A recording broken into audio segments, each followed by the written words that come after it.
முடிஞ்சதுக்குள்ள எங்களுக்கு இந்த 500 கோடியும் பேலன்ஸை கொடுக்கணும். ஒன்று தமிழக சர்க்கார் வாங்கி தரணும், இல்லை மத்திய சர்க்கார் கொடுக்கறதுக்கு முதலமைச்சர் சொல்லணும். அப்படி சொல்லலைன்னா 5ஆம் தேதி 6ஆம் தேதி இங்க வந்து கழுத்தை அறுத்துக்கொள்ளும் போராட்டம் நடத்த போறோம். ஆமா, கத்தியில கழுத்தை அறுத்துக்கிறோம். வேற எங்களுக்கு ஒண்ணுமே கொடுக்கல, பணம் தரல, ஒன்னும் தரல, சாவாவா விடு, செத்து போடுறோம் அப்படிங்கிறோம். ஆமா, 3 மாசமா பணம் கொடுக்கலன்னா நாங்க நெல்லு 4 மாசம் கஷ்டப்பட்டு சாவடி பண்ணி வித்த நெல்லுக்கு பணம் கொடுக்கலன்னா கழுத்தை அறுத்துக்காக என்ன பண்றது? அப்புறம் இனிமேல் அதுல வந்து மொத்தம் 14,000 விவசாயிகள் 8 மாவட்டத்தில்.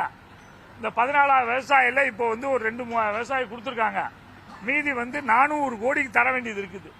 கோஆபரேட்டிவ் ரெஜிஸ்ட்ராரை பார்த்தோம். நேற்று டெல்லியில போய் பேசிட்டு வந்தேன். இந்த ஒரு வாரத்துக்குள்ள உங்களுக்கு கண்டிப்பா பணம் கிடைக்கிறது ஏற்பாடு பண்றேன்னு சொல்றாங்க. முதல்ல ஒரு 15 நாளைக்கு முதல்ல பார்த்து ஒரு வாரத்தை தரேன்னு தான் சொன்னாங்க. இன்னைக்கு சொல்றாங்க. அது எந்த அளவுக்கு சக்சஸ் ஆகுதுன்னு தெரியல.